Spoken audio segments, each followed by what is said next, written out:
مشرف نے جو ان کے ساتھ ظلم کیا اور انہیں قربانی کا بکرا بنایا تو پوری قوم کی بےغیرتی ہے کہ اس وقت خاموش رہی ہے سمیت میرے. ہم کیا کر سکتے تھے؟ جابر حکمران ہم پہ مسلط تھے. دیکھیں کمزوریاں ہر انسان میں موجود ہوتی ہیں اور اس کا یہ مطلب نہیں ہے کہ کسی ایک بندے کو آپ قربانی کا بکرا بنائیں. وہ کہتے ہیں نہیں جی ان کو تو امریکہ مانگ رہا تھا ہم نے ان کے حوالے نہیں کیا, یہی ان کے لیے بہت بڑا اجر ہے. تو وہ اکیلے تو نہیں تھے جو ان پہ الزامات لگتے ہیں. اس لیے آپ دیکھیں اس وقت ڈاکٹر سمر بھی تھے جب وہ بٹن دبایا جا رہا تھا, ڈاکٹر عبدالقدیر بھی تھے. دونوں کی کنٹریبیوشن ہے. کرٹیکل جو چیز تھی, زیادہ کام اٹامک انرجی کا ہے لیکن اس میں جو آپ سمجھ لیں دل ہے نا اس کا, وہ کام ڈاکٹر عبدالقدیر نے کیا تھا. ظاہر ہے کہ انہی کی قربانیاں تھی. وہ پاکستان کے پاس ٹیکنالوجی آئی. اس لیے میں سمجھتا ہوں کہ پاکستان کا ہر بچہ, پاکستان ایز اے نیشن, یہ پورا ملک, یہ ان کے مرہون منت ہے جو انہوں نے اتنی بڑی پاکستان کو اچیومنٹ کروائی ہے. میں کہتا ہوں جی محمد علی جناح اور ڈاکٹر اقبال کے بعد اگر کوئی تیسرا بندہ ہے نا جس پہ پوری پاکستانی قوم متفق ہے تو تیسرا نام جو ہے نا وہ ڈاکٹر عبدالقدیر تھے. جو ان کو تکلیفیں اس قوم سے اٹھانی پڑی, اس پہ اس قوم کو بھی معاف فرما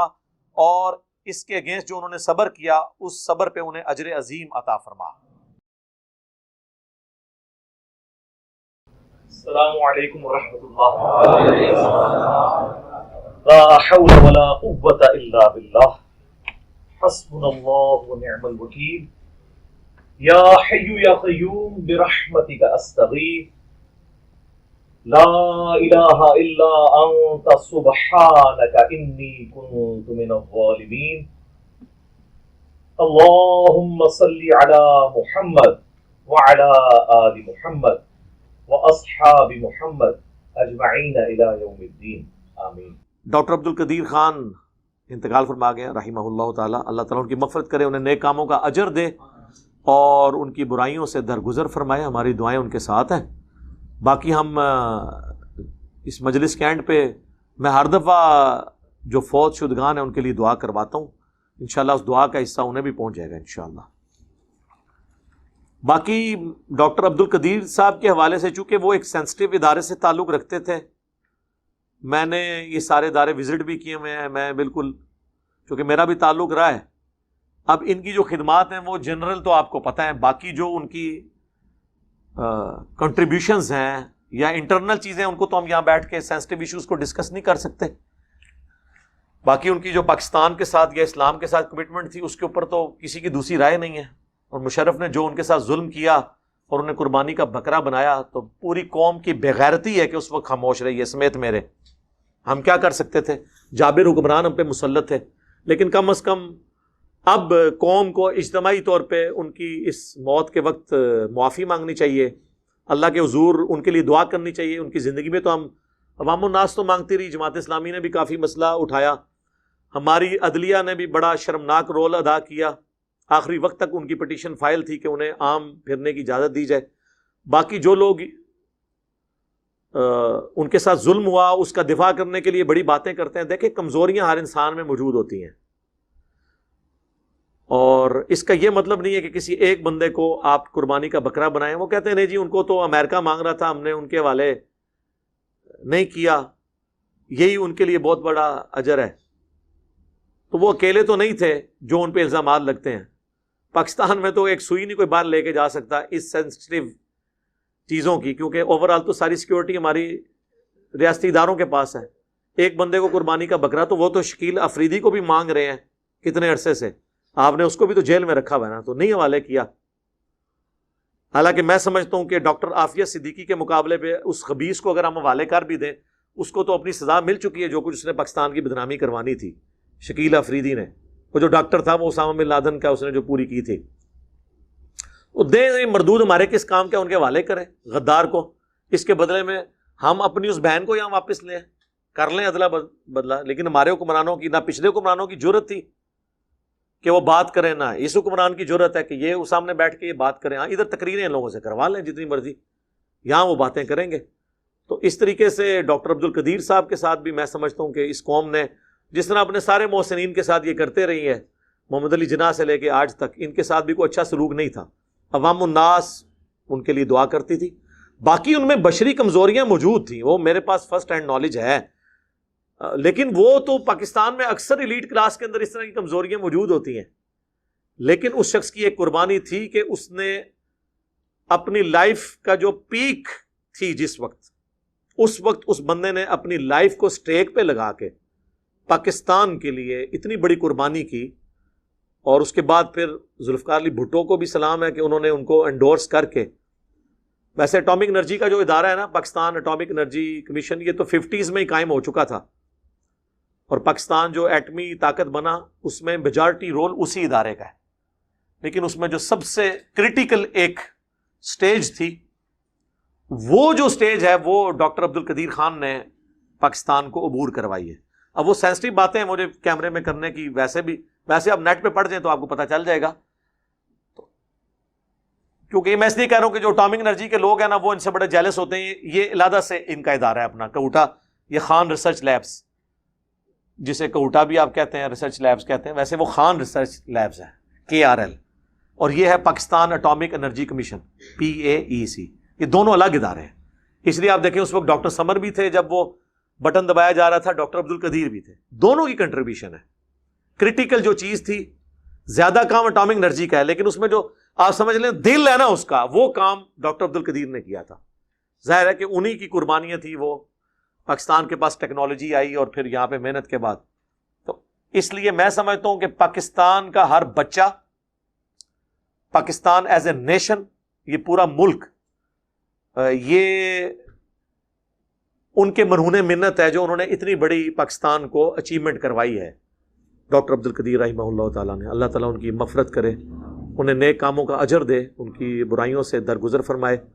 دیکھیں کمزوریاں ہر انسان میں ہیں، لیکن اس کی اچھائیوں کا ذکر اس اعتبار سے کریں کہ ان کی اچھائیاں ان کی کمزوریوں پہ بھاری ہیں.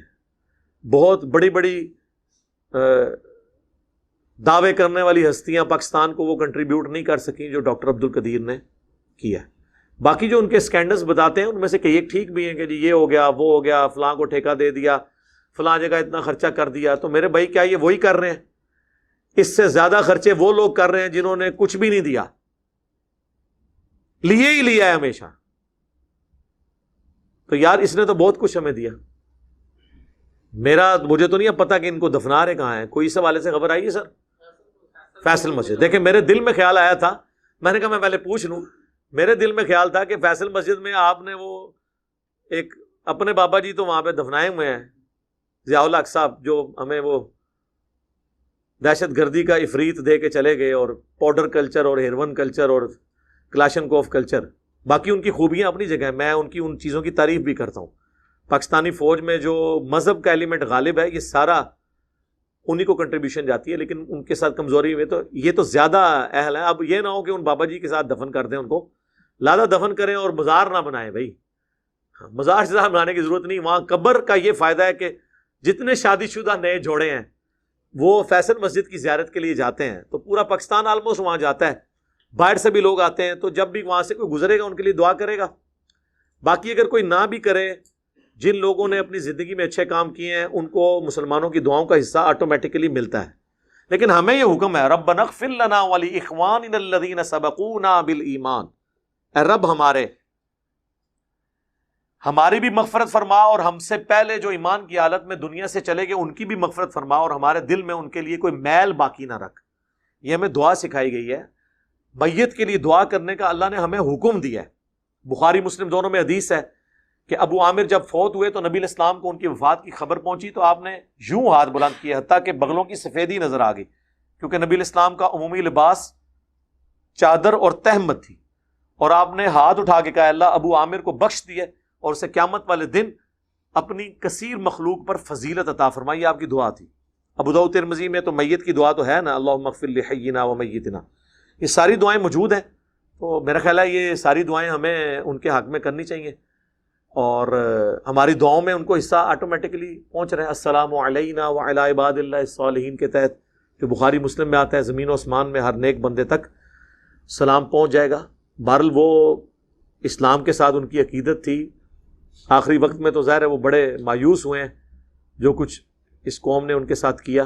بہرحال قوم نے دیا بھی بہت کچھ ان کو، لیکن اس سے زیادہ کے حقدار تھے. جس تکلیف سے انہیں، جس کرب سے ان آخری 20 سالوں میں آلموسٹ 9/11 کے بعد آپ کہہ لیں گزرنا پڑا ہے، تو وہ اپنی جگہ، باقی ہے کہ میرا خیال ہے prime minister, army chief, at least ان دونوں کو تو جنازے میں خود شامل ہونا چاہیے اسلام آباد کے اندر ایک گڈ جیسچر کے طور پہ، اور اس خبر کو بڑھا چڑھا کر پیش کرنا چاہیے. کوئی کسی سے ڈرنے کی ضرورت نہیں ہے. ہمیں فخر ہے. میں کہتا ہوں جی محمد علی جناح اور ڈاکٹر اقبال کے بعد اگر کوئی تیسرا بندہ ہے نا جس پہ پوری پاکستانی قوم متفق ہے، تو تیسرا نام جو ہے نا وہ ڈاکٹر عبد القدیر کا ہے. اگر کوئی کہتا ہے ان سے کوئی بھاری پرسنالٹی ہے جس کو سارے ہی پسند کرتے ہوں، سارے فرقوں کے، سارے پولیٹیکل جماعتیں، ایون وہ لوگ جنہوں نے ان کو یہاں تک پہنچایا، وہ بھی صرف کمزوری اپنی آقاؤں کے آگے شو کرتے ہیں، ادروائز وہ بھی ان سے محبت کرتے ہیں. اور وہ نظر بند تھے اپنے گھر میں، یہ نہیں تھا کہ انہیں جیل میں پھینکا ہوا تھا، لیکن پھر بھی یار یہ کہنا آسان ہے. آپ کو دنیا کی ہر فیسلٹی دے کے ایک جگہ بٹھا دیا جائے نا اپنے گھر کے اندر بھی، تب بھی انسان کی ایک نیچر ہے، وہ نہیں رہ سکتا، اس کا بھی دل کرتا ہے وہ باہر نکلے. نظر بندی ہوتی ہے. لوگ تو بڑے آسانی سے کہہ دیتے ہیں جی گھر کے اندر نظر بند ہے. گھر کے اندر کتنی دیر آپ رہ سکتے ہیں؟ باہر تو نکلنا ہی پڑتا ہے کبھی نہ کبھی. آپ نہ نکلیں ایک سال کے لیے، جناب آپ ذہنی مریض بن جائیں. چاہے آپ کو دنیا کی ہر فیسلٹی ہو، آپ پوری دنیا کی خبریں آپ کے پاس آ رہی ہوں، انٹرنیٹ آپ کے پاس ہو، سب کچھ ہو، گھر میں رہنا ہی انسان کی اللہ نے نیچر ایسی بنائی ہے کہ اس کو باہر نکلنا پڑتا ہے. ہمیں پتہ نہیں چلتا. ہم دن میں ایک دفعہ، یہ کورونا کے دنوں میں جب لاک ڈاؤن ہوا تھا، کیا حالت ہوئی تھی ہماری. سب سے زیادہ طلاقیں اور میاں بیوی کی لڑائیاں ان دنوں میں ہوئی ہیں، کیونکہ میاں بیوی کو اتنی دیر کٹھے رہنے کی کبھی عادت ہی نہیں تھی. اور اس سے بڑی بات جو بچے کرتے ہیں میاں بیوی کے ساتھ، بچے تو آپ کو پتا ہے ان کی تو بیٹریاں ڈسچارج ہی نہیں ہوتی. یہ تو میں تو کہتا ہوں اسکول والے بچوں کو پڑھائے نا، صرف جو 6-7 گھنٹے اسکول میں رکھ لیتے ہیں نا، اس کی بھی فیس لے لینا نا، تو ان کی مہربانی ہے. میرا تو اپنا تجربہ یہ ہے، باقی لوگوں کا نہیں پتا. مجھے تو اب اسکولوں کی اتنی قدر آئی ہے. اور آپ کے لیے خوشخبری ہے، یہ پرائم منسٹر صاحب کی طرف سے، گورنمنٹ کی طرف سے اناؤنسمنٹ ہو چکی ہے، اس منڈے سے ریگولر کلاسیں شروع ہو رہی ہیں. اور آپ کو پتہ نہیں ہے اس کے جو برے اثرات ہوئے ہیں ایز اے نیشن ہمارے اوپر، ہمارے بچوں کے اوپر، اور کتنے لوگوں کا روزگار فارغ ہو گیا، کتنے ٹیچرز فارغ ہوئے ہیں. اور یہ جو گاڑیوں کے وینوں والا چکر تھا وہ تو بیچارے بے روزگار ہو گئے. ہفتے میں جب 2 دن اسکول جانا ہے تو لوگ پھر اپنے خود ہی موٹر بائک پہ جا کے چھوڑ آتے ہیں کہ یار ہم ان کو اب فیس دیں گے. اور وہ بھی الٹرنیٹو ڈیز کی وجہ سے گاڑی والے تو بیچارے کہتے تھے ہم پورے پیسے لیں گے کیونکہ ہمیں تو روزانہ اسکول جانا پڑتا ہے. آپ کہتے ہیں 2 دن، وہ تو اگلے 2 دن وہ دوسرے بچوں کو لے کے جا رہے ہوتے ہیں، ان کا تو روزانہ چکر لگتا ہے. ان کی روزگار فارغ ہوئی.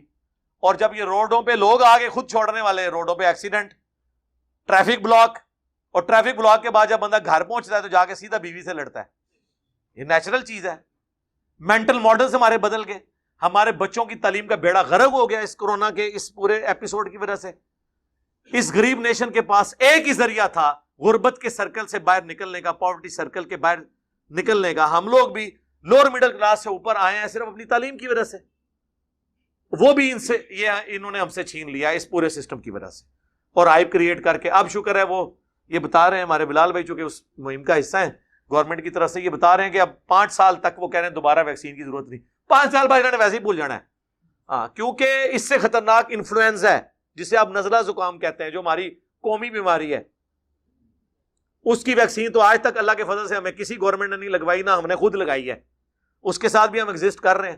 آج بھی دنیا میں نمبر 1 کلر ملیریا ہے، اس کے بعد یہ ہے.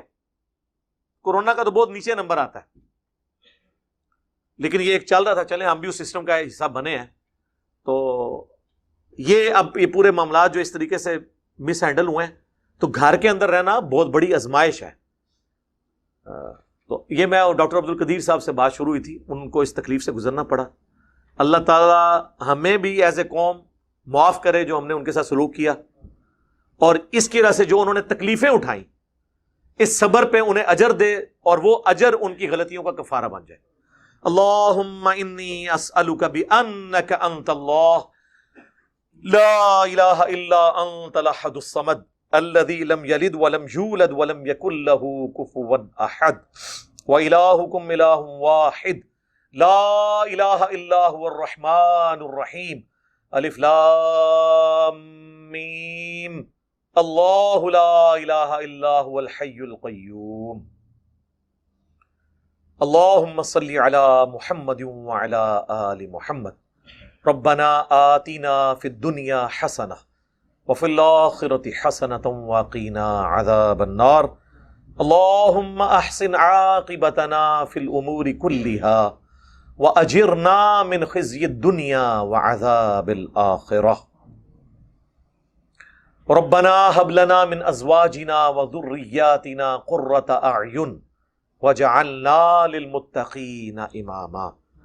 اے اللہ ہمارے ماں باپ کی، ہمارے بھی بچوں کی، پوری امت کی تمام دینی دنیاوی جسمانی روحانی ظاہری باطنی پریشانیاں تکلیف مصیبتیں دکھ درد بیماریاں دشواریاں دور فرما، اور جن جن بھلائیوں کا سوال تیرے محبوب علیہ السلام نے تجھ سے کیا ان تمام کے حق میں ان بھلائیوں کو قبول فرما، اور جن جن چیزوں کے شر سے تیرے محبوب صلی اللہ علیہ وآلہ وسلم نے تیری پناہ طلب کی ان تمام لوگوں کو ان چیزوں کے شر سے اپنی پناہ عطا فرما۔ اے اللہ ڈاکٹر عبد القدیر صاحب رحمہ اللہ تعالیٰ کو بخش دے، اور قیامت والے دن انہیں کثیر مخلوق پر فضیلت عطا فرما، بحیثیت انسان جو ان سے برائیاں ہوئیں اے اللہ ان سے درگزر فرما، اور اے اللہ جو ان کو تکلیفیں اس قوم سے اٹھانی پڑی اس قوم کو بھی معاف فرما، اور اس کے اگینسٹ جو انہوں نے صبر کیا اس صبر پہ انہیں اجر عظیم عطا فرما۔